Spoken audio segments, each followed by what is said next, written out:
On today's show, hobbies are the stars, but we have more.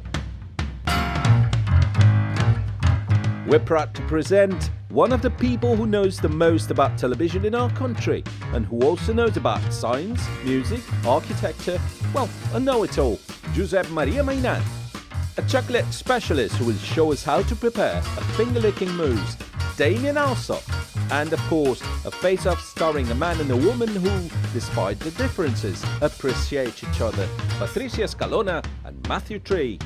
All this and much more in the Weekly Mag. Hello and welcome back to this week's edition of the Weekly Mag. Today we'll talk about hobbies.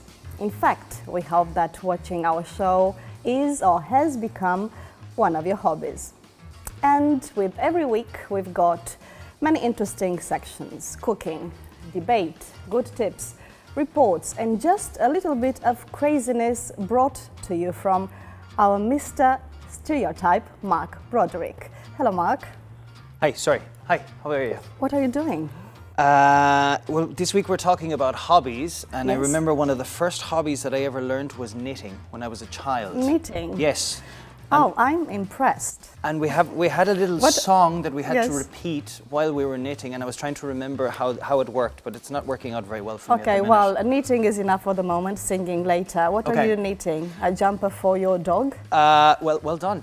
Well done. Really? Yes, I guessed? I am. Exactly, you guessed it. It'll probably take me about 6 months to do it, so I figure winter will be around by the time the dog can actually Right. wear What it. about you finish it by next week? Well, you bring I- it to us. I'll try my very best. We want to see the result. And actually, speaking about hobbies, I was reading during the week the top 3 hobbies in the world, and I think we could start right there, right? The top 3 hobbies in the world are: Let's number see. 3 is actually knitting or sewing, sorry. Yes. Number 2 is fishing, and number 1 is reading. Reading. Yeah. Well, Have you okay. got experiences with reading and fishing? Some experience with reading, yes. With fishing, not so much. And knitting, I think I kind of forgot how to do it. You'll need to show me. I'll give you some lessons afterwards. Don't worry. Let's continue this conversation about hobbies. I know you've been out again with Danny, and you have a report for us. I have indeed. I do indeed, yes. And actually I wanted to say that it was great to go to Santa Coloma this time because it's where I work. Santa Coloma? Yeah, The Gramenet. Gramenet, exactly. It's where I work, and I actually managed to grab some students who were studying English as a hobby, so I actually incorporated it into the video as well, so it I was see. great. Yeah, Okay. yeah. Shall we watch it? Sure, go for Okay, it. let's have a look. My hobbies are pretty simple. Reading, traveling, cards, dominoes. But maybe people have more complicated or unusual hobbies. Let's go find out.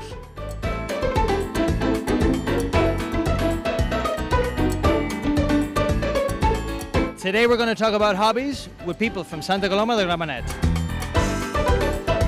Jordi, what's the most unusual hobby you have? The most unusual, wow, I would say studying maybe. Studying is not a hobby, right? For me it is. Stretch my body a lot.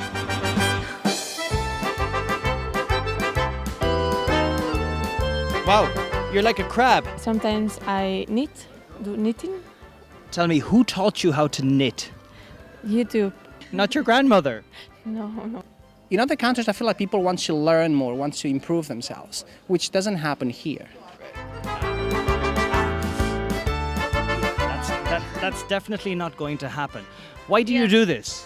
Because it's very good for your not only like blood and everything, and it's more difficult to get injured when you're doing exercise if you're very flexible. I'm from London, but my grandparents are from a place called Gloucester, and there's a famous festival where they roll a wheel of Gloucester cheese down a hill, and it can be quite dangerous because people then run after this wheel of cheese. To be an interviewer in a TV show? What hobbies do you have? I like to get inside a barrel and roll around in the grass. It's one of my favorite hobbies. It relaxes me. It's like I'm back inside my mother's womb. Do you have the Peter Pan syndrome? Yeah, a little bit, yeah. How much time in the week do you spend doing your hobbies? Unfortunately, no.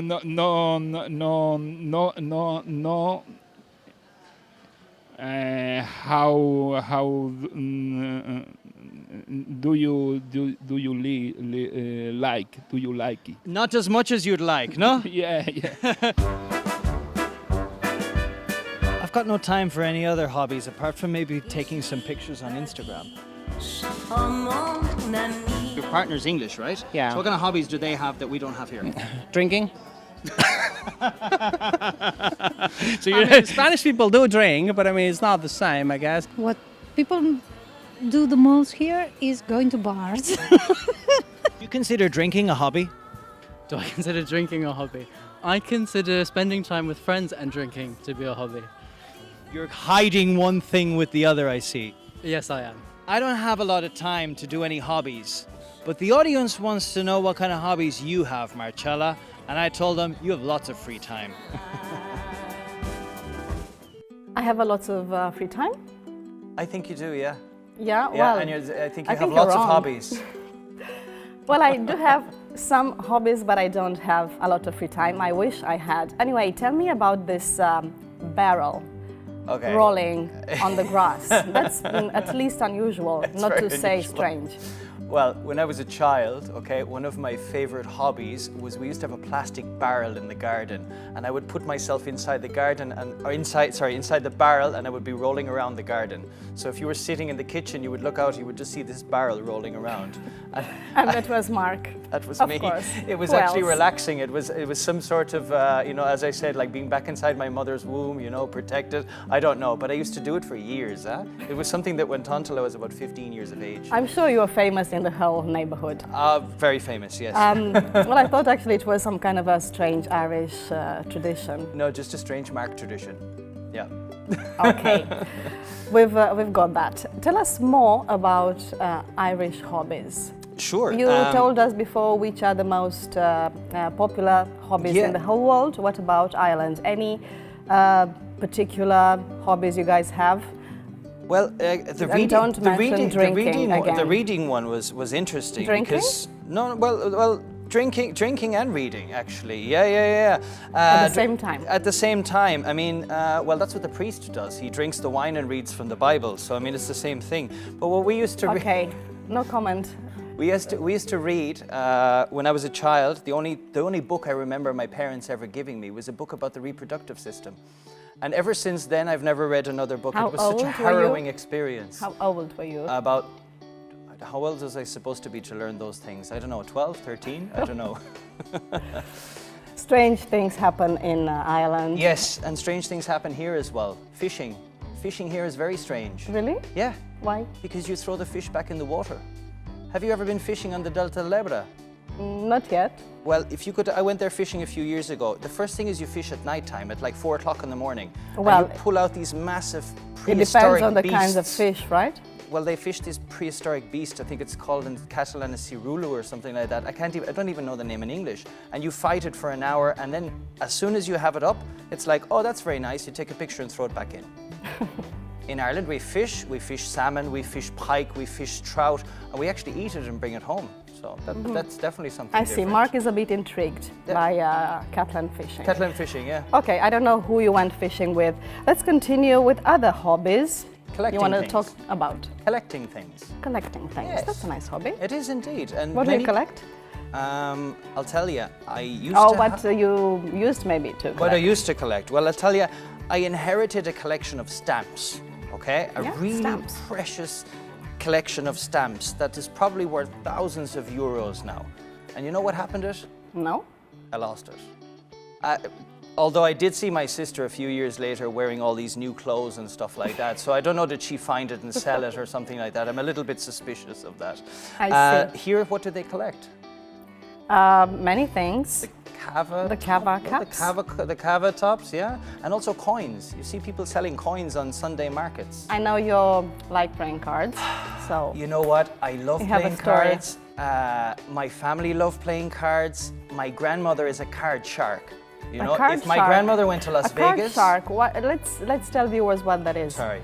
A card shark is a person who you sit down and play cards with, and they're really nice to you the whole time, but behind it, they're secretly like trying to beat you. You know, there's this high level of competition, you know? I see. And they're really good at cards. Beat It's like in they a can count it. figurative way, you mean? Exactly, exactly. Right. If my grandmother went to Las Vegas, she would clean up the poker tables. Like she would sit down with her and her two sisters, and they would have these games of bridge. Do you know the game bridge?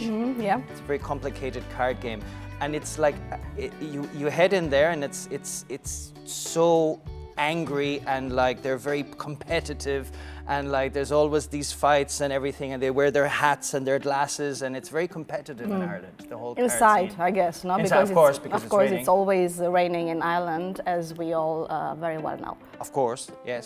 Here, do they play cards? Uno, no? That's what they play here.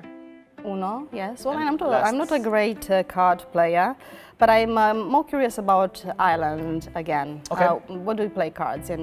At home, in pubs? As I said, we at family gatherings, we play cards. We play bridge, we play rummy, we play poker, we play 21, we play blackjack. While all you of these drink beer? wonderful cards. While we're drinking, of course. Any hobby is always covered with drinking. As you saw in the video, the guy said, I meet my friends and I go drinking. And he's covering up the fact that he wants to meet his friends by having a few beers. Well, when we mention Ireland, from Marc's point of view, we all know very well that alcohol is always involved. So. In everything. Even Monopoly. Have you ever played Monopoly after drinking 6 or 7 beers? Not that I can remember, no. You turn into JP Morgan faster than, you know, you turn into like this magnet very, very fast. Okay, Marc. you Well, want- these guys from the video, actually, they mentioned a few quite interesting ones, such as studying. Yeah, it's true actually. Here people study English as a hobby. In Ireland, we don't study languages as a hobby. So I mean, like, that's true. They do actually enjoy studying. Also, another thing, just to go back to the whole collecting thing, something has just come into my head. Mushrooms. Mushrooms. You guys I like that. head out into the mountains in October and you collect mushrooms. That's great. Do you know that I was That's a great activity. blindfolded by my friend, driven in a car into the middle of the mountains to this special place where you find these rubalyons. Okay, I don't know the translation in English, and he wouldn't even let me. Neither. He You should wouldn't- ask someone. He wouldn't even let me see where we were going. And we went and spent the day picking mushrooms. I had to be blindfolded. They get so protective. Well, that's not about these usual, things. yeah? That's not common. No? I mean, you don't usually go here. You don't go mushroom hunting blindfolded. But you've been doing stuff all the time. I mean, during this conversation, you've been drawing, or what are you actually doing there? Can you show us? Have you ever been to a psychiatrist? Where he sits you down in the chair Well, and that's he a very writes personal Dante's... question. No, but No, I I'm asked you I'm first joking. a question. So, can we see, please? Yes, We're of all course. very curious. I did a little painting of you, a little sketch. Of me? Yes. think Well, it I'm very strikes a impressed. perfect It looks very good, resemblance. but are you sure that's me? Yeah, look, you can see with the curls and the hair. No, it Well, doesn't. The eyes. I'm flattered. She is very beautiful. I think that's Sharon Stone, right? Potentially, potentially. I'm not sure. Anyway, it's a very nice drawing. Like, again, I'm flattered, but I think you should go to an eye doctor. But I'm going to sign it and give it to you now. Is that okay? You Okay, can keep great. it in your That's house. a deal. That's Fair a deal. enough. I'm flattered. I'm impressed. Thank you very much, Marc.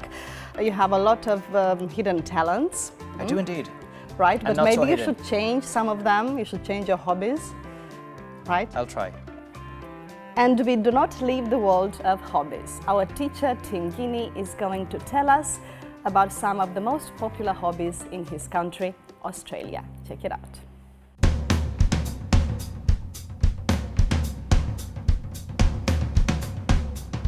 Hello, or g'day, as we say in Australia. Today we're talking about hobbies, and I wanted to tell you about some popular hobbies from my home country. So we Australians, or Aussies as we're known, we love the ocean. And it's no surprise that fishing, or recreational fishing, is one of the most popular pastimes that we have. Now, Australians love to spend time on the boat or at the beach, watching the waves, chatting and waiting for a fish to bite. Now, most Australians live in their own home and they also have their own garden. So Australians love gardening and we're so crazy about it, there are heaps of gardening TV shows and gardening competitions. And it's one of the most popular spare time or free time, or even leisure time activities that we do. In fact, leisure time isn't just about being active. You can also do it inside the house. And like many other countries, one of the most popular things to do in Australia is to watch TV, or watch movies, or watch a series. We love our TV, and we tend to watch shows about DIY, which means do it yourself. That's when you're in your house and you want to make repairs or renovations to different rooms. Now, I myself, I'm no handyman. I'm not good with tools and I can barely paint a wall. So for me, I much prefer to go bushwalking. Now in Australia, we have great landscapes and amazing forests, and my favorite thing to do in my free time is to hit out bush and go bushwalking. So until next time, I'll see you. Our guest today is a multitask and a multi-talented person. Apart from being a hard worker, he devotes his time to a huge range of activities which fits perfectly with today's topic, hobbies. We will talk about family, music, entertainment, architecture, computing, scientific dissemination, and even Daltonism. But that will be in a few moments.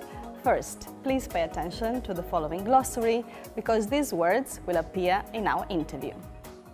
The first concept that will appear during the interview is to procrastinate. If you procrastinate, you're a procrastinator, and that means you keep leaving things you should do until later. The second word you need to know is media. The mass media are the means of communication that reach a large number of people, such as television, newspapers, radio, and nowadays also social networks such as Twitter.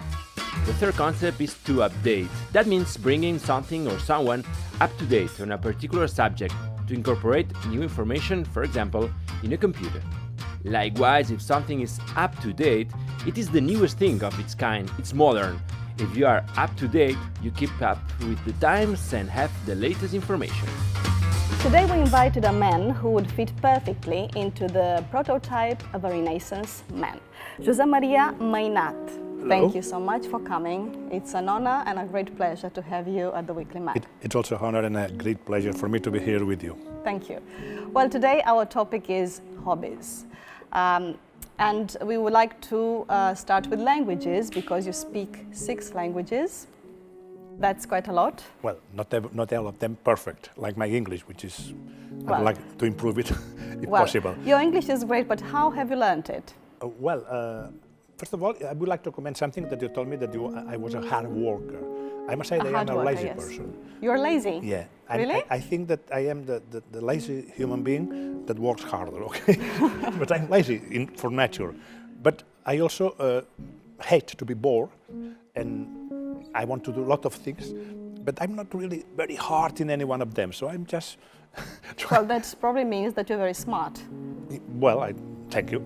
That's your opinion. And about the languages, I always loved to learn languages. First of all, I must say that I learned 2 languages from the beginning, which is Catalan and Spanish, because this is my familiar language and my official language, okay? At that time, I don't even learn Catalan at school, only Spanish, so I had to learn it by myself. But then when I was 16, like that, I was working in Canet de Mar, which is a town by the sea, near Barcelona. On Maresma coast, Maresma coast. And I worked as a tourist guide. When you were 16? 16, 17, yes. Right, so that was your first job you got paid for?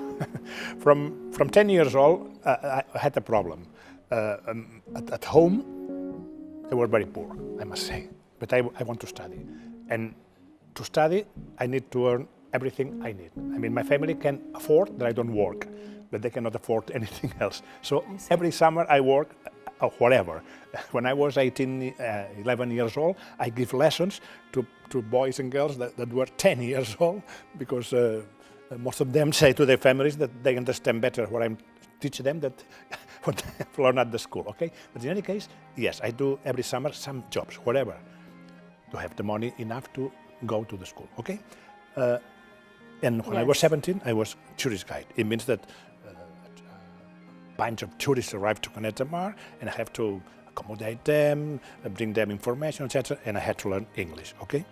Not only English, I learned then, at that time, English, German, and also I learned some Dutch. At the school, at that time, they didn't teach English, they teach French, so I had something like 8 years of French officially learned at school.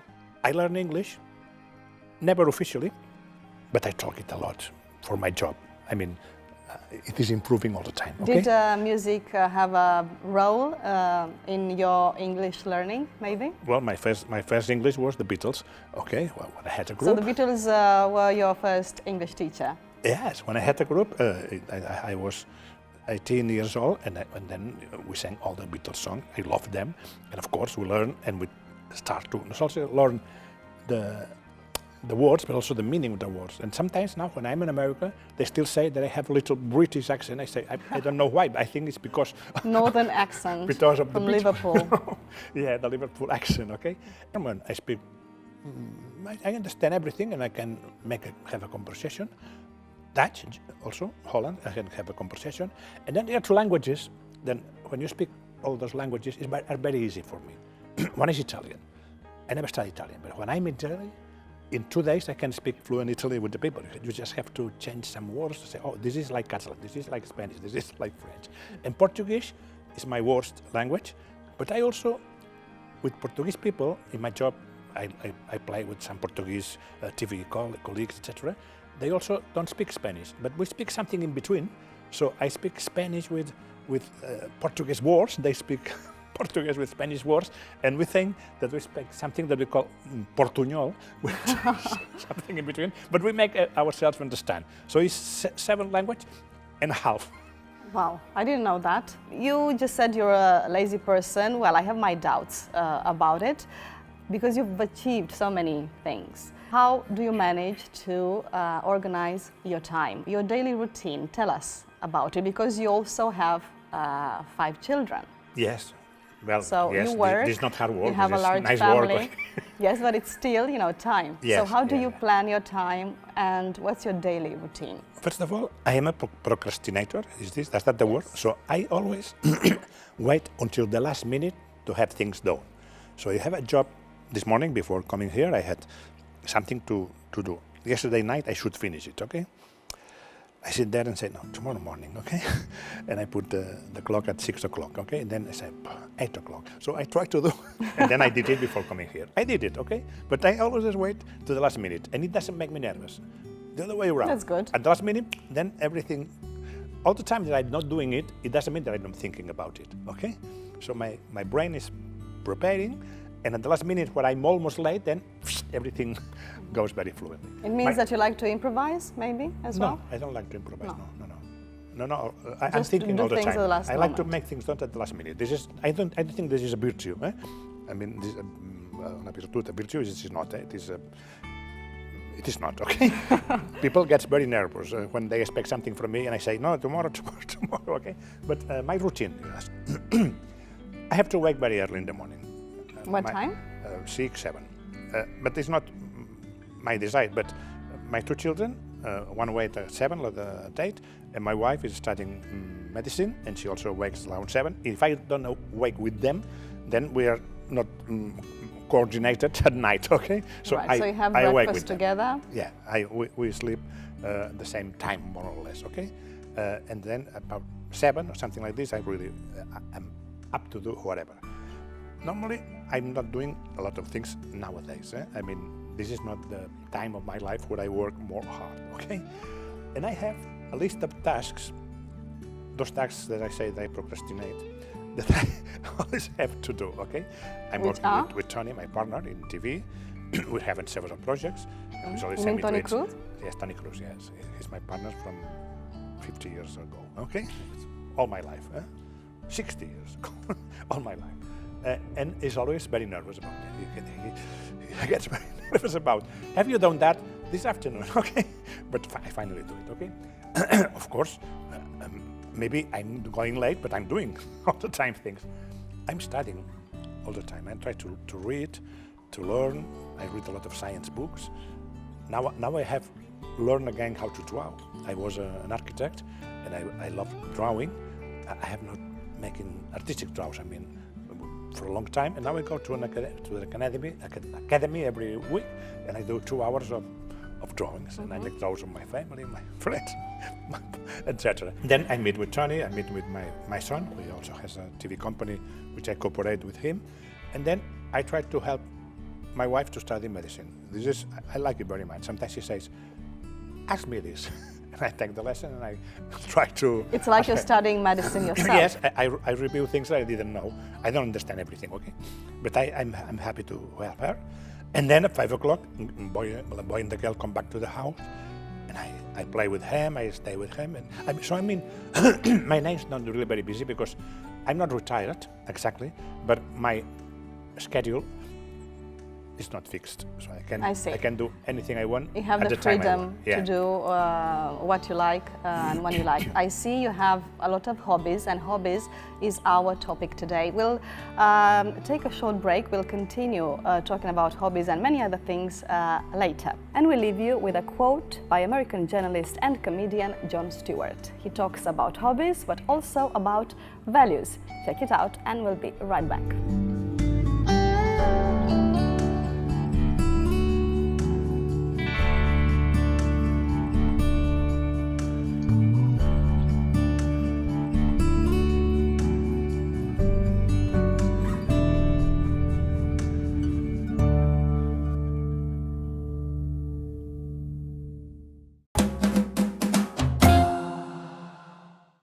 Hello again. The Weekly Mag is back. Our guest today is a versatile man. Josep Maria Mainat became popular as a member of La Trinca band, but later he worked as a creator of new television formats and lately as a science communicator as well. We are also accompanied by our regular collaborator, Tony Garcia. Tony, How welcome. are you guys? All I'm good? grand. How's tricks? Everything good. Everything good here. Well, house tricks is a way of asking how are you? How are you? How do you do? Spectacular. Fabulous. Excellent. What have you bought for Splendid. us today? Splendid. Smashing. So I grew up with Josep Maria and his band, and so I'm very proud of being here today with him. Yeah, me too. And I have a game for him. Really? I know I didn't have the pleasure of interviewing him, but I read a lot of interviews that people did with him, and he's really good at interviews. He's saying spectacular quotes all the time. So I have some quotes him here, and I would like to ask him if these quotes are his or I just made it up. Well, okay. I'm not really everything I've said in my life. I'm not really 100%. Well, So- we'll have to see if you remember. If you remember these if quotes that or quote is not. yours or not. Okay. Okay, So the let's first give it one a is, try. TV critics are the ones who beat the most. Well, I believe that, yeah. But have you So said I it? suppose it's my opinion, okay? That's true. He said that. He said that he well, shut down the magazine. I mean, this is a job. I respect the people, the persons, but the job of critic of television is a job very useless. I mean, if someone makes critics about books, for instance, he can recommend a book or recommend a movie, but television, what they say is, you remember yesterday that show that you like it, but it was trash, it was bullshit. Say, okay, I liked it. Well, you didn't like, but it is always something that already has been shown by everybody. So I don't see the use of being... You don't see the point. The point to really write about television, about news, but to really make a critic, so about something that everybody has seen, I think it is useless. And that's what I say in television. They were very angry. Okay. Sorry. So hi, TV critics. Cheers for you. So the second one is, at some point with Rizlak, we didn't love each other at all. Well, this is also true. But now it's also the past. This is the past. This is the past. There was a moment in the 60s, 70s, I can remember, where to sing only in Catalan was a movement, okay? We sang only in Catalan because we were fighting for the Catalan coming back, okay? In 83, after 7 years of Franco's death, after the democracy has been coming down, after we had the Generalitat, 2 or 3 elections, etc., we decided to translate some of our songs to Spanish and go to to act in Madrid. And Jack didn't like it at all. He really criticized this. He thought that they were still on the fight. And I said, but at some point, this fight has to finish because we have the normalization laws, we have 3 presidents of the Generalitat. What more do you need for translating some songs to Spanish? But we didn't agree at that point. Right, but you're friends now. Eh? You're friends now. Yes. Now we both fight for the independence of Catalonia, more or less, and we were in the same list, the list of someone that you really know, okay, Junts for the yes, okay, and both of us were in that list, okay. So you're on the same boat. Yeah. Okay, the third one. We took revenge on Franco by making a fool of his granddaughter. Yes, this is also true. Well, but then all are true. Well, actually... But have you said them? Eh? Have you said it yourself? Well, yes, I said it in Twitter, I think. Or maybe in the radio, I don't know. That's an interview in Rag 1. In Rag 1, okay. But it's Clapés. It's not exactly the sentence. I manipulated it a bit. Yes, but it's true. I mean, we did a show that is called, well, in the world it's called Dancing with the Stars. It was Mira quien baila, look who's dancing, okay? There was celebrities dancing with professional dancers and learning how to dance, okay? And Televisión Española, which was the one, wanted that we put as a celebrity the granddaughter of Franco, which we didn't like very much at the beginning, but they were the owners, so they decided to put it there and say, okay, you had to work with her, and I can decide what will she wear, what will she dance, and how ridiculous will she look, then let's do it. And we meet every week to say, next week she will dance cha-cha-cha, showing all his whatever, okay, belly, whatever, and moving a lot, and then opening the legs and doing 2 turns, and then she was happy. She think that but everybody we were really thankful. A little revenge. And we have one the last one. Question. Television will always be the home of the mentally lazy. I didn't say that. That's good. You didn't say that. No, I didn't say that because. Oh, that's true. I made this up. Yes, absolutely. No, I don't believe really too much. I think that television must not give people to do a lot of effort to follow and understand it. Cinema, literature, but television must be easy to. But even in the cinema now, Josep Maria, people look at the phone, talk to each other, so it's sort of a yes, confusing. Maybe you're right, but actually, television is much more than that. Television you watch. But it is changing also, okay? Yeah, of course. Because now television has become something also very personal again. Yes. People is watching it, as you say, in mobile, in tablets, etc. And then it becomes something that, what is finished at all, absolutely that is, all we are sit together because it's 9 o'clock and it's the time that they do that show. If it's the match football of the Barça, yes, of course, you have to watch it at the right time. No? So I think that this is the television of the future. So again, you need to be concentrated watching it. So you, again, must be interesting so that you really push that button and watch that show. Well, you're an optimistic person, Josep Maria, and the title of your book is Ciencia Optimista, Optimistic Science. That was published in 2015. Yes. From that moment, that means more or less, well, roughly 3 years ago, do you think, have there been important changes in science and technology? Enough material to write another book? Well, I was trying to do a 3rd edition of the book, and I didn't change a lot. I just put some lines more, but I didn't change a lot. But the book is still, because in the book I don't talk about very specific things, but about trends, okay? It's true, the technology is evolving quicker than we can follow, okay? So a book who really was a list of the new technology is always old the next month, okay? But there has not been, in the last 2 or 3 years, something really new. But things that were not very fast, that were not evolving very fast, suddenly they have evolved, they have exploded. For instance, artificial intelligence. In my book I talk about that, and I say, well, we're beginning to, in 2 or 3 years, now the artificial intelligence is doing everything that we can not even imagine. How do you think, Josep Maria, that technical advances will improve or change our lives in the near future? They are already changing our life. We need to adapt very quickly. Yes, but we adapt very quickly. People don't remember, I'm not aware a lot, but when I talk about smartphones, iPhone was presented in 2007. It is almost nothing. And all the world, in every country, in every culture, has adopted it immediately because it is a huge invent.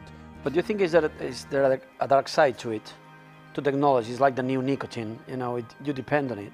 Well, but possibly you have that's. I mean, you can drink Coca-Cola, or sorry for the brand. You can drink cola, or you can drink 20 colas. Okay, it depends on you. You have to be aware of what you do, how to do. Especially with children, no, yes. as well. But when people say that children are losing interaction because they are being, I say, be careful. If you're not obsessed, it's always. I'm obsessed.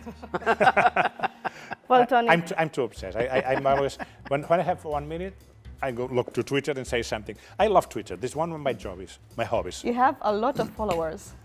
Well, a lot, depending compared with Justin Well, Bieber. Depending on you say. I have now I think 120 something, 1,000. Something. Yeah, it's not bad. Okay. But I love Twitter because it is a great invention. I mean, when I like to say something, whatever, it can be something important, or it can be stupidity. Before, I had to go to a radio station or to TV, or I had to wait for the press to make me an interview or whatever. Now, like I say, and it is spread in 120,000 immediately. And next day they have forgotten this because maybe it's not so important.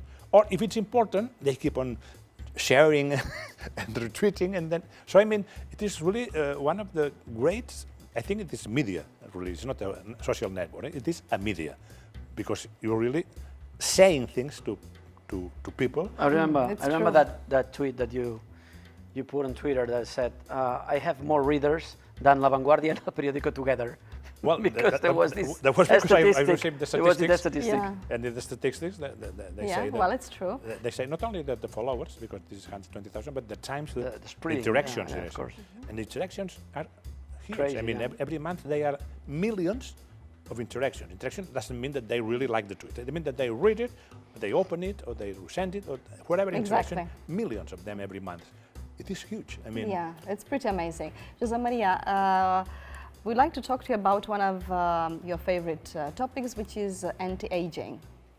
Right, Tony? Okay. Let's see. Josep Maria is a specialist in these issues. I know you even go to a clinic, a specialized clinic. I try to live as long as possible, but the most important thing, as healthier as possible, whenever is the time that I live. If it is 20, 30 or 50 years or 100 years, I want to be healthy until the end. This is the most important goal. So when we say anti-aging, people used to understand anti-death. No, aging is aging. Aging is... You're going to age anyway. Aging is being without your capacities, okay? I don't want to lose my capacities. Mental, physical, sexual, whatever. But as long as we live, science never stops. So if I achieve to live, now I'm 71, if I achieve to live, I don't know, 20, 25 years more, these 25 years, the science can invent a lot of things. Science and technology are going like that, exponentially. So I expect that at the point, they will even lengthen it a little bit more. Let's say 5 years. But in these 5 years, they will not stop. So I guess in these 5 years, maybe they will lengthen it 7 years. Okay? You see something. So at the moment, it can be a loop. Maybe it will not happen to me because I'm really 71. But people who is born now, they will live a radical extension of life. They will have. I mean that more than 100, 120 will be very standard, and the 100 will be the new 40s. I mean, everything can change.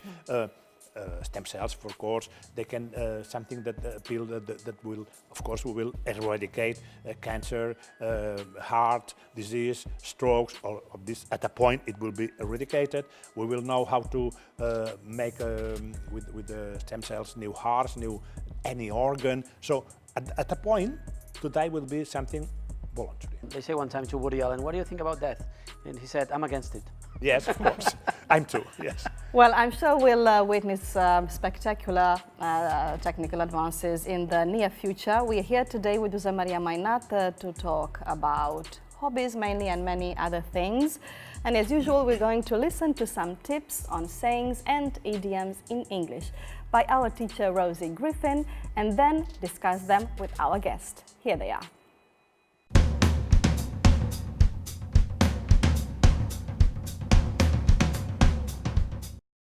Today we're talking about hobbies, and some people like quite simple hobbies such as going window shopping. Now, this doesn't mean that you're shopping for windows, but that you're browsing, strolling through the shops, looking at what they have, but not actually buying anything. But sometimes that's difficult. Sometimes you can't resist temptation and you do buy something. Maybe it ends up being a guilty pleasure. Guilty pleasure is something that you really like, but isn't generally held in high regard. For example, reading gossip magazines. I mean, who cares if a princess has had a baby? Well, actually I do. I'm a little bit guilty about it.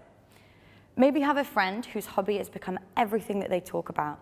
They're complaining, explaining, and they've become a bit obsessed. We say that they are a hobby horse. Some people's hobby is just going out and having fun, having a drink and a dance with some friends. And let's say that your football team has had a victory and you go out and celebrate. You will paint the town red. So this is a big night, a lively night you've had in probably a bar or a club. So you're there, you're chatting, dancing with your friends, you're having a great time, you are in your element. And if this is your kind of hobby that you like meeting new people and interacting with them, you're a social butterfly. You have lots of different friends and you flip from event to event. Or maybe you like to have a relaxing hobby, sitting at home with a glass of wine. You like to take it easy. I like taking it easy from time to time. I think there's a hobby for every different moment. It's just about finding the right one. Bye-bye. Well, Josep Maria, Rosie, in the video, she was talking about guilty pleasures. Do you have any guilty pleasures that you can confess to us? No, that I can confess? No, I mean some ones Confessable ones. I cannot confess, but I have some guilty pleasures. Such as? I have a pleasure doing something that a lot of people hate, which Really? is maths. Maths? You know, Wow. I mean, solving maths problem. This is a pleasure. I have a lot of books with maths dilemmas. Riddles and stuff. Yes, okay. And when you solve it, I'm really happy. You know, we have to say one of my hobbies is also I'm a computer engineer. Yes. I was before being La Trinca. I was already computer engineer. Exactly. This is my first learning. Exactly. And I can also program in a lot of not languages like we said before, not with computer languages. Okay. Yes, Basic IT C, programming. Fortran, etc. Okay. And I also sometimes do programs, applications, just for fun. Well, they are helpful for me. Okay, an application that when I click a button, close all the windows in my screen, things like this. Okay, and I do it, and when it works, it's really a pleasure. I don't Not know. guilty, but it's a pleasure. Okay. It's Tony. I don't know about you, but I'm jealous. I mean, Josep Maria is good at so many things. It's not fair. Anyway, Maths we is have terrible. some It's a nightmare questions me. for him. Yes. Right. Who wants to start? I start? Yeah, is that you okay start. with you? Okay. Some brief questions just Okay. to get to know you a little bit better. The first question: who is the person who has influenced you most in your life, and what did he or she teach you? The person who influenced more me in my life. Well, I must say that my parents. Okay, I have two very different parents, but both of them were very interesting for the following reason. My parent was Chato was Really sensible. sensible. He really does things after thinking, and also what he decided was the right thing to decide. My mother was really like that. Okay. I see. He Very has an different. impulse, and he did it. Okay. Okay, so And I think that both really helped me understand the world with both sides. Okay. You have to be impulsive, but you also have to be sensible. Okay. and somebody else who is not from your family? Well, I had a teacher, I must say. He was a teacher that he was the one that introduced me in the maths, as I said a minute ago, because I don't know how people used to hate maths.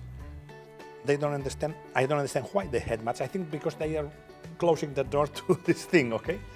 And as he saw that I liked it and I was good at it somehow, okay, he gave me this first dilemmas mathematical, and he was kind of encouraging me to really learn maths, and actually he helped me to continue studying. He calls my family and says, I know that you have no money, but it's a pity that this boy stopped studying, because at that time, when you were 13, you had to go to work, and that's it, okay?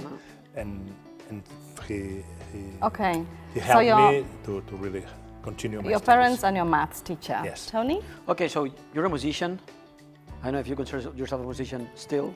Yes, I learned it also. And a music promoter, and you created Operación Triunfo. Yeah. So the question is, what music do you usually listen to, if you listen to music? Because, you know.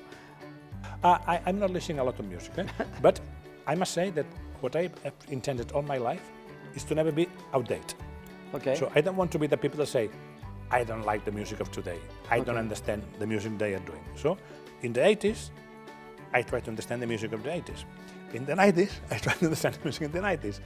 And now I still try to understand the music that my sons and daughters are listening. So I try to understand it. You understand it? I don't. No.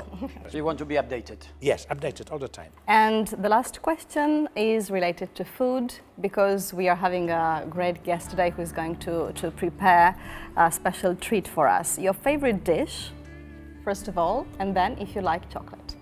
Well, I like chocolate. I'm not a huge chocolate eater. My wife is. My wife is a fan of chocolate. Sometimes at night says, "Oh, we don't have chocolate at home. Oh, it's a disaster. Like if you don't have cigarettes and you're a smoker, okay?" So, and then maybe sometimes even I go outside to find some chocolate. No, but well, this is true. They say that chocolate sometimes is a substitute for sex. This is not the case, okay? So thanks God. Thanks God. But I like chocolate very much, very much. But if I eat too much, I'm very easily just a have little enough, bit. okay? And your favorite dish? Well, my favorite dish is one dish that I can prepare very well. One of the dishes that I like because when I do it, I love it, and everybody else love it, is spaghetti carbonara. I do it very well. One Italian woman some years ago teach me the real spaghetti carbonara, how they are done in Italy, okay? Not like here in the restaurants, most of them put cream. Yes. And a very no. Spaghetti carbonara is a very controversial dish because there are many recipes they say they are not correct. No cream we have at to all, put a kitchen in here. No cream at all, and butter. Okay. Well, one day maybe you can come and prepare spaghetti carbonara for us. Meanwhile, today we'll cook chocolate with Damian Allsop. You are invited to stay if you want to taste the most amazing chocolate mousse in the world, according to Damian Allsop. Can I take a sample? Can I bring a sample home? For your wife, of course. Well, of course. Well, thank you, Josep Maria, for coming. Thank you to you. It's been great to talk to you. Okay. Anytime you can come back. Whenever you want. And Tony, you are also invited to join us for the chocolate mousse. I'm gonna stay for the chocolate. Of course. I'm addicted. I think you've earned it today. Yes, thank you. Thank you, Tony. Thank you. Do you like chocolate? It's quite a vice, isn't it? Well, in a few minutes, Chef Damian Allsop will teach us how to make a dairy-free chocolate mousse. My mouth is watering. Chris Carney is a consultant in the non-profit sector, specializing in philanthropy, foundations and fundraising. He works with organizations across Europe and has published 3 books on research in fundraising. Chris teaches fundraising at the University of Barcelona and is a regular speaker at international conferences. He once worked for Palla Pupas and since then fell in love with the organization. If you want to know why, check out this portrait. I'm Chris Carney, born in Scotland, living here in Catalonia for the last 20 years almost. My working life is focused on philanthropy and fundraising, so in other words, finance for non-profit organisations. When the children were born, we decided we'd really like to bring them to a different country to live for a bit. We thought we'd come for 2 years. We ended up travelling with them around Spain in a van with a tent, and spent 6 months doing that. By a series of happy accidents, ended up in Montseny.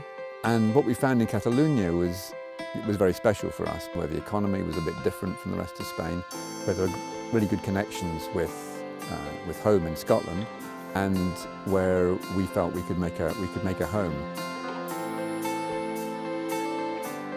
In 1990, I started to do research into philanthropy to try and understand who gives money, why people give money, what they think when they're giving money, and particularly to try and help organisations, non-profit organisations, to understand the market they were working in, the people they were working in who were giving them money.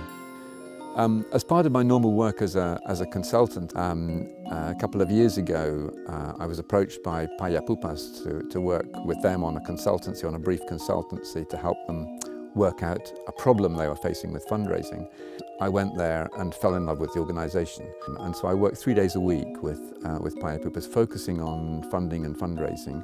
It's such a high impact cause. You know, you go to a hospital and you see a child in a bed in a hospital and the kid is sick, you know, she's not well, she's feeling pain, she's feeling lonely, she's feeling sad, and you bring in two clowns and suddenly the room changes. The child is in a totally different place emotionally from where she was before.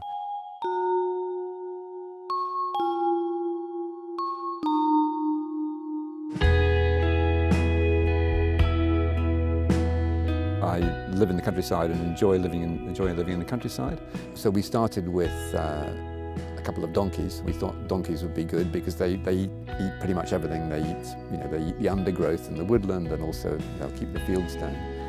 And then we, via a series of accidents, acquired some sheep, and then some chickens and dogs and ducks. And so now we also have bees here.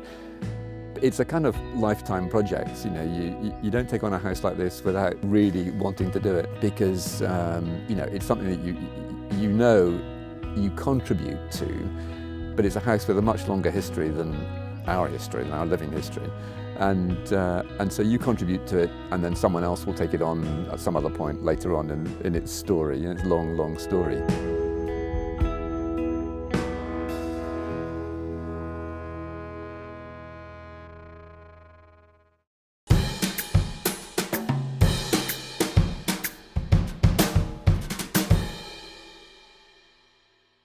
We were just saying a few minutes ago that today we are going to dedicate our cooking time to one of the greatest pleasures in gastronomy: chocolate, or more specifically, cocoa.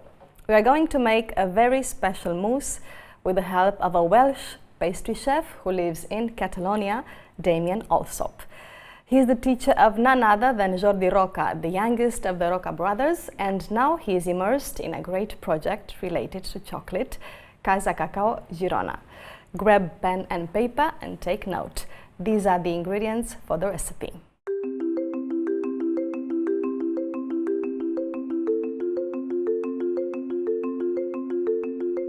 We have here with us today Damian Allsop. Damian, it's a great pleasure. Hi, Marcella. Thank you so much for coming. Well, today we are preparing a very special chocolate mousse. Yes. Yes?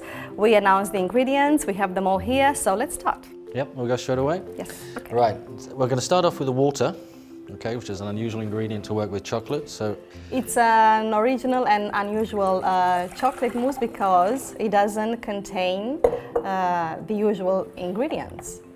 what I've done is I'm taking out the lactic flavour. You know, whenever we make mousse, we're using cream and we're using creme anglaises and custards and things. So I'm wanting to take that out. So I'm going to put some water. I'm going to put a little bit of a very low sweetening sugar. It's called glucose. Okay, so we're going to put 100. We've got 1 litre of water, and we're going to put 100 grams of glucose in there. Spot on. Okay. So this is lactic-free and also gluten-free. Yes, yes, and very low sweetening, very low sugar. So I'm going to put that on the stove. Yeah, the second step. And then we're going to boil that. Before I forget the majorly important ingredient as well. This is something we're going to texturize this water, because on its own, this water is very thin. Okay. Okay. Texturized water means give water some texture. Yeah. What we're going to do is something unusual. Yeah, we're going to make a gel.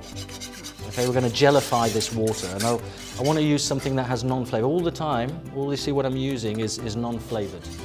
Okay, we're going to come to one ingredient in here we have a flavor with. That's the special guy. Of course. So everything else is non-flavored. So I put my agar or agar in here. Let's tell viewers what that means. Agar Agar? is a seaweed. And give us this texture, like a jelly texture. Yes. Which is what we want to obtain. Yes, yes. So we're basically going to put everything in cold, and we're going to bring this to the boil.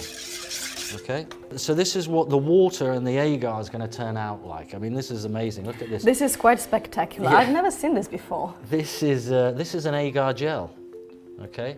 So this is quite interesting. Take one. Let me touch this because it's so it's original. Crazy. So this is water that's just been held. I mean, you can eat it. And it's a jelly, but then it's just water. It doesn't taste like anything, indeed. No. So here we start with that. So what we're going to do now, we're going to make this into a fluid. So that means what we're going to do, we're going to chop it up, not with that, with this guy over here. So we're going to chop this up into so small the pieces of gel that it will feel and look like a liquid. Okay, but it's actually made up of a solid. Okay, so here we go. We're going to pop this into here. All of it. All of it. Okay. In fact, I can just. It's an amazing texture, and Looks you can. like plastic. Yeah, I mean, you can do this with fruit juice and fruit puree, so you can get these crazy gels, which are really It's obviously. block, no? Yeah, I mean, it's so Solid sculptural. block. You know, you can get such an exact shape out of it. It's amazing. Right, so that's in. Right, so here we go. So we're going to blitz this guy. So what we're going to do now is I'm going to take this. Okay, so now we have our creme anglaise with no flavor and no color. Okay? Made with water and agar. Yeah, a little bit of glucose. Right, so we're going to zero off this scale, and I'm going to take 300 grams of this liquid. Okay, the rest of it, you can freeze it, you can pour it into containers, freeze it, keep it for another day. Use other things for it if you make too Excellent. much. So can you reuse it? Yep, freeze and then defrost it. So I'm going to go 300 grams. So now I'm going to warm this up a little bit on here. Okay, so we're going to bring our amazing chocolate. Okay, so this is one of the main ingredients. Of course. We can't do a chocolate mousse without chocolate. I mean, we can do it without eggs or without milk or cream, sorry. But chocolate, of course, we do need it. What kind of chocolate is it? So this is where the whole rest of the theory of the recipe comes in, is because this is a very special chocolate. It's not your normal chocolate. Okay, so this is why, because it's not a normal chocolate, this is why I've rethought the mousse. Because the old mousse style was with cream and egg yolks and creme anglaise and everything. And that is obviously going to change the flavor of the chocolate. So why is it so special? It's special because it's coming from, I'm just going to put this in here now, we just warmed it up a little bit. The chocolate itself, I've made it on my own from the beans. And the beans are very particular. I mean, you can see this now, this is dark chocolate. Okay, so that's the first thing here. I mean, we think of dark chocolate being black. No, my jacket is black. Okay, so this is like light. Very, very light. Light brown. So here, well, you've got them. You're on it. So let's have a look. So these are the famous chocolate beans, cocoa beans. So if we look at this in here, if you peel that and look at the color of that, that's what we start with.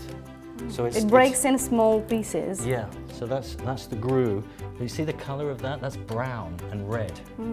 Okay, indeed, indeed. Can I taste some of it? Yes. Yeah, because it smells so good, I can't resist. You can eat that as it is, no sugar.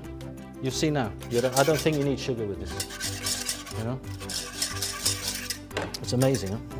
It tastes very fruity. Yes, that's acid. Yeah, yeah, which is strawberry. No, raspberry. Yeah, raspberries, cherries, those red fruits. That's great. Which is what you're not what you normally expect from a dark chocolate. Here we got the fruit. It's the seed of the fruit. So here we start to connect with the cocoa, with the plant. You know, inside here there's like 40 of these guys, and every single one has a different genetics. And where do you go to to find these guys? I mean, I know you're going to South America, you travel a long way just to buy the products. I mean, a lot of what we're getting is from Peru, but it's all around the Amazonian basin. So here we have our clear, non-flavored sauce, and I've just warmed it up. Okay, so I just warmed it up. See, I'm going to put my finger in there.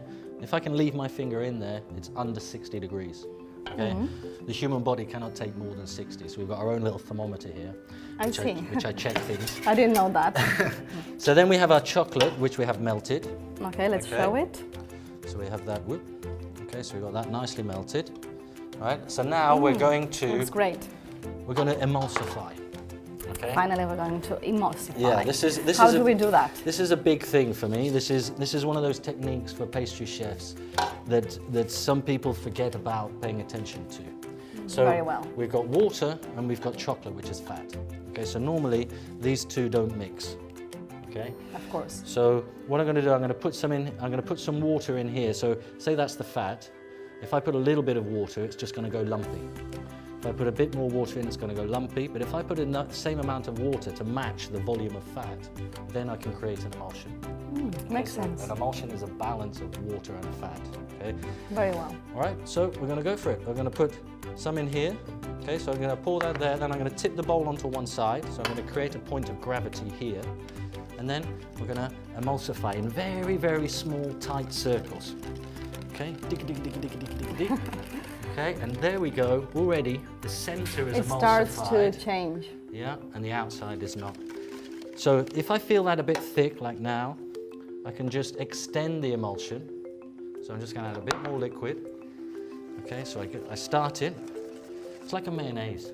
What are we doing now? This is the last step? Yeah, that's the last step. We're gonna look at the aeration now. We've spread that chocolate out with a non-flavored liquid, and now we're gonna get some air into there. Okay, so we've got some egg whites, and we've got our little friend, the glucose, again. So this is what this is gonna do for me. Okay, right. So we're gonna whip these guys out. Whoop. So we're gonna have to be very careful here. Okay. So these egg whites are proteins. So now we're starting to look at that. Now that's what we call a soft peak, if I can just get that up there. So we can turn it over and we just get a little bit of movement on it. Okay, so it's still flexible. It's whipped up, but it's still flexible. If I keep whipping up, it's going to go harder, and then it'll be difficult to fold in, to incorporate. Okay. Right. Okay. So this is a good trick as well. Normally we incorporate with this. This smells really, really good. It is. So here we're irresistible. See the way I'm folding this in? I'm gonna go. It's like the hands are going like this. Okay, so I'm grabbing the bowl here, and then I'm turning it with there. This is the best way to fold in without dropping the foam. Okay. So it's tricky, yeah. It's not that easy as it seems. It's simple, but the devil's in the detail. Now, if this was cream, I'd have to serve it cold. Yes. Okay, but we've got no cream in here, so our limit is the coagulation temperature of the egg whites, which is 71 degrees. So if I keep it under 70 degrees, I can serve this hot. Okay? A hot chocolate mousse. Hot chocolate That's mousse. We can eat unusual. it straight away now. But what we're going to do, I'm going to pop this in the fridge. We're going to let it set. And then for how long, more or less? A couple of hours. So now we've got this mousse and we've left that in the fridge for a few hours. Okay, so we're going to make a nice big grown-up size spoon. Generous. Okay, very generous. Quantity. It's going to fit on our lovely plate here. You see, I'm just warming up a little bit of water here. Okay, so again, I use my fingers. I need to scoop that. I need to warm that up, so it's going to softly melt that. But if it's too hot, it's going to melt all that. Okay, so another way to control it is if it's too hot for your hand, it's too hot for the chocolate. Okay, so you can put our hand on here. We'll remember that. Yeah. We're just going to get a spoon of that onto here. Okay, so that's a big. Has the form of a cocoa bean. Yeah, it is actually. And the final touch. Yeah, so we've got some of these guys. It's getting hot in here. This is what happens on with TV cameras. And so here we've got a beautiful little A little decor, I just made some cocoa powder with some gold powder, cocoa butter with some gold powder, spread that on, and using a comb I scraped that, and then I put the chocolate on Just top. a hair comb? Yep. That's original. Yeah. Thank you so much for coming and bringing us happiness in the form of cocoa today. They say that chocolate makes people happy, and today we are very happy. Thank you very much. Thank you so much. Thank you.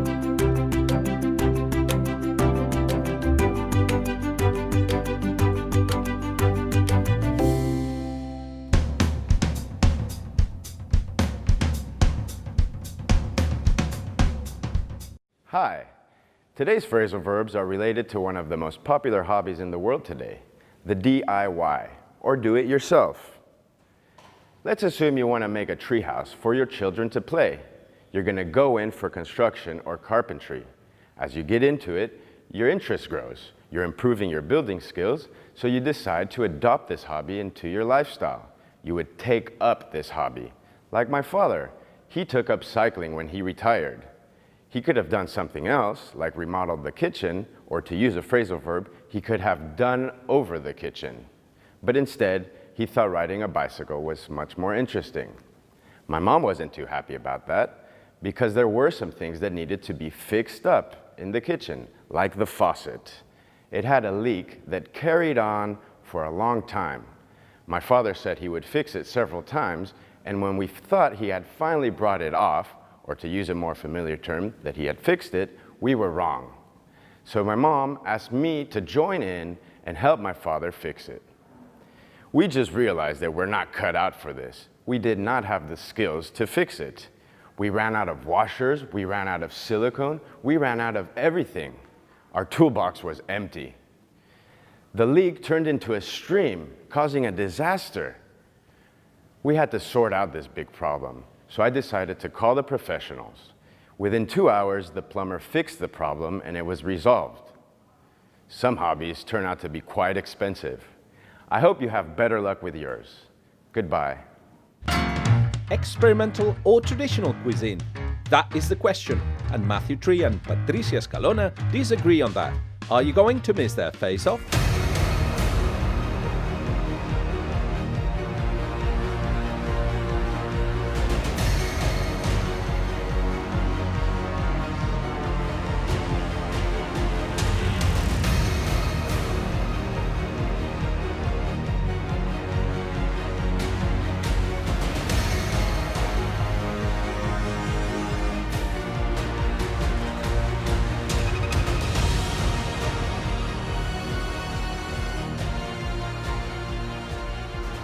One of the most intense and overwhelming celebrations in the world is going to blow up. A liberation for the senses and feelings of those who take part in it. Klaus Speicher's first contact with this celebration was a real shock. As a native Austrian, Klaus couldn't imagine that a cultural and festive event of this magnitude even existed. Since his first participation in 1991, La Patum in Berga has become a must for Klaus. Now he already feels at home there. So we invite you to meet Klaus Speicher and his Patum, the protagonists of our next Home from Home.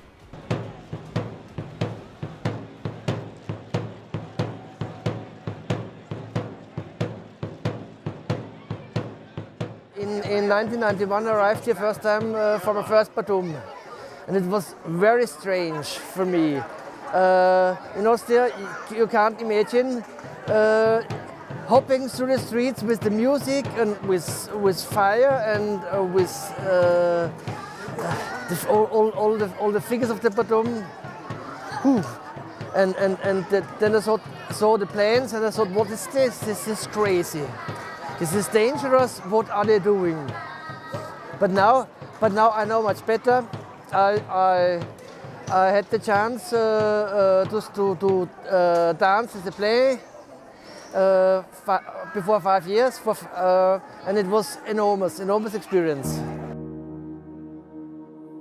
Now I'm really one of the Berge dance, because I went out to dance at the plane.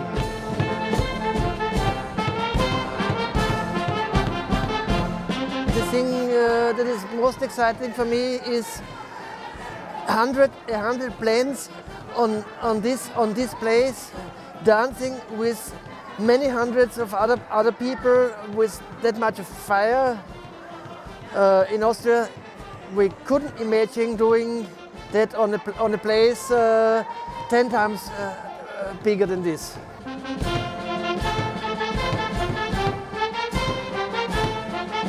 When I'm home with my friends, I always try to explain what is the patum, but how patum takes your heart. The music beats your heart. That's the thing you can't really explain. You have to experience that feeling. There is nothing, no festa I can compare to patum. I never experienced such a thing. The patum hits my heart so much.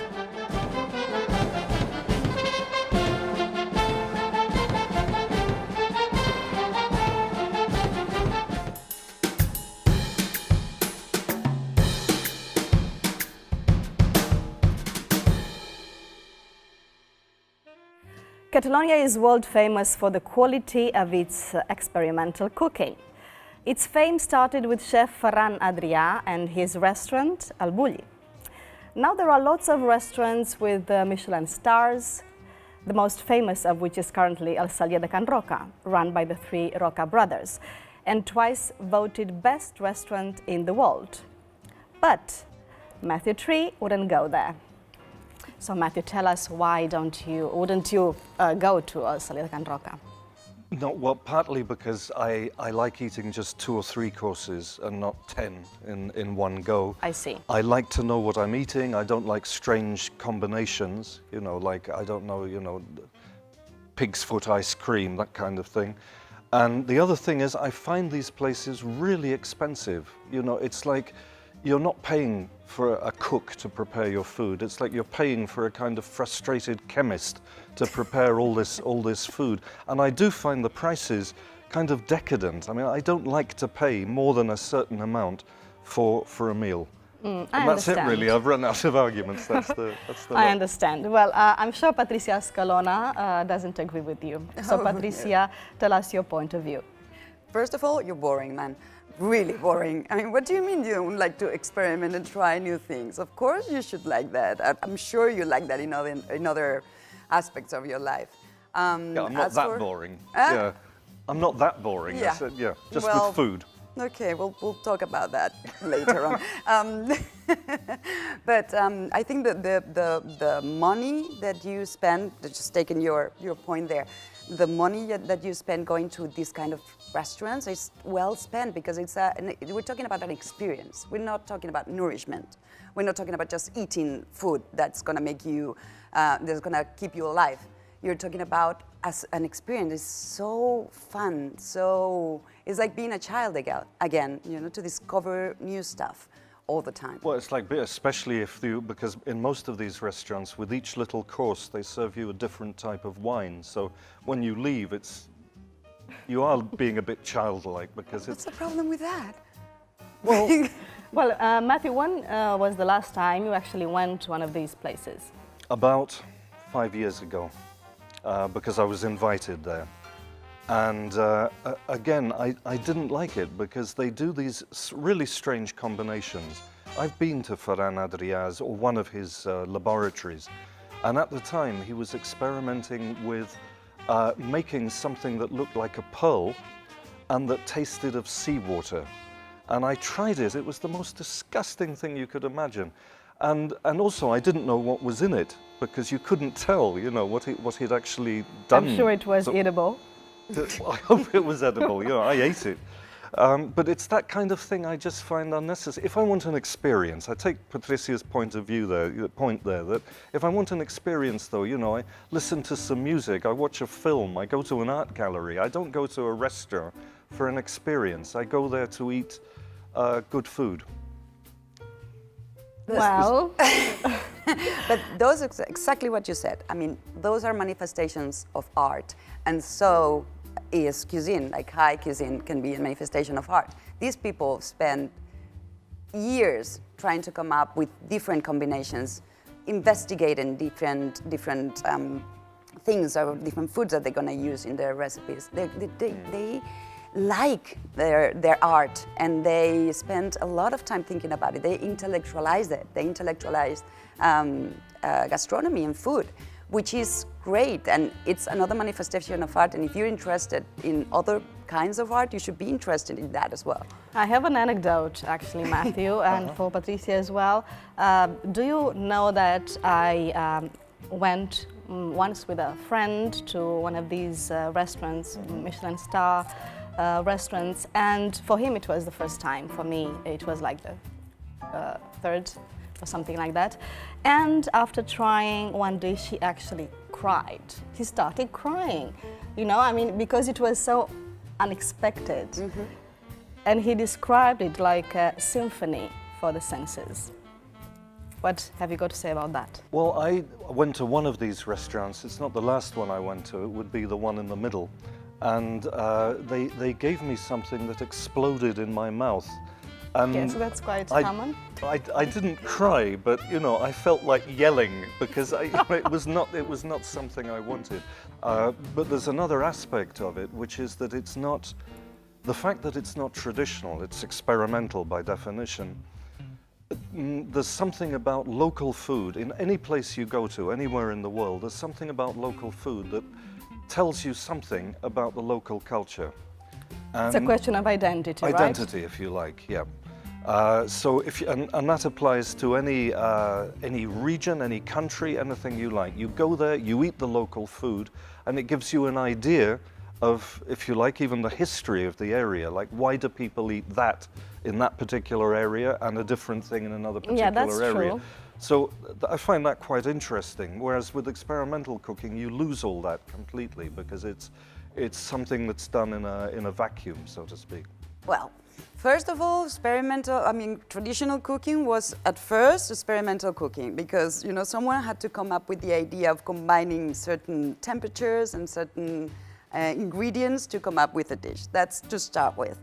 And as for the ingredients, I was at the Celler de Can Roca, and all they used, like the whole thing was a trip through their lives. So they were using a lot of ingredients that were either they grew them themselves or there were things that were used at the bar their parents had, and where they learned how to cook and how to experiment with food. Local products, right? That's, the quality of the product is the most important thing in experimental cooking. Not, you know, the far that the product can be from far away or very nearby, but the quality of it is what they're looking for, and how to, like, turn it around, how to make it into something else, unexpected and new. But of course, if you're like boring like that, you're not gonna like unexpected and new. Well, I don't think Matthew is boring. Certainly, I don't see him as a boring person, but you do surprise me a little bit because I've never seen you traditional at all. Just the opposite. No, only when I just have this idea that if you go to a restaurant or if you prepare food yourself, it has to be something that's both pleasant but also nourishing. And every time I've been to one of these restaurants, I must have been to about 4 of them, and every time I've been in one of these restaurants, I come out of the restaurant feeling that I haven't been fed properly. I don't know how to explain it, but that I don't feel good because of this combination of different things. And what's even worse is that, okay, if it was limited to these restaurants, fine, but it's changing a little bit now, but in Catalonia there was, for many years, it was like a plague because you could go to like a little country fonda, like an inn, a tavern, and you'd think, oh, finally I can have just some traditional Catalan food. But no, because of the influence of Ferran Adrià and all his disciples, they would serve you some, you know, little thing that had been adjusted and messed about with and everything. And for a while you couldn't eat anything normal in Catalonia, but that was another thing that he's I a found. bit exaggerating, I think. Well, define normal to start with. I mean, if you go to La Garrocha and eat some duck with pears, that was new at some point. That was something that nobody had thought about before. And now you take it as a traditional dish.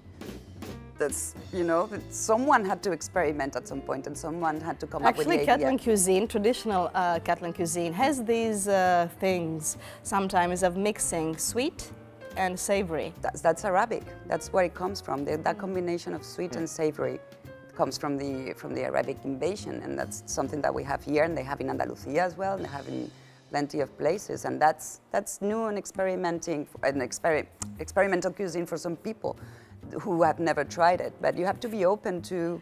Well, it's more of an experience. I see it more as an experience. You don't go to one of these places just to eat. You go there to watch a performance. Indeed. And feel different things that you wouldn't normally feel while eating a traditional dish.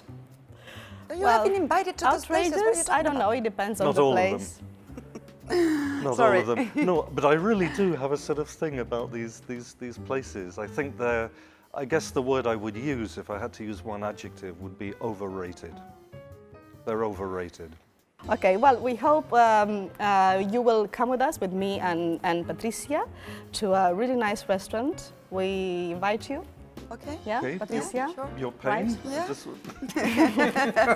Just checking. Let's see if we can change Matthew's views on experimental cuisine. Matthew, thank you so much. This time I'm with Patricia. I hope you don't mind. No, Maybe actually, next time? I was You're half used to it. thinking she did win, really. Yeah. You're getting used to it, right? Yeah. Well, don't give up, though. No, I'll keep trying. Thank you, and see you next time. Thank you, Patricia. Thank you. Until next time. Until then, we say goodbye. I remind you that you can keep up to date with everything related to this show through our social networks at The Weekly Mag TV. Today we say goodbye with an interesting quote from one of the most important businessmen at the moment, Larry Page. He's one of the creators of Google. See you next week, and remember, keep your English up and running.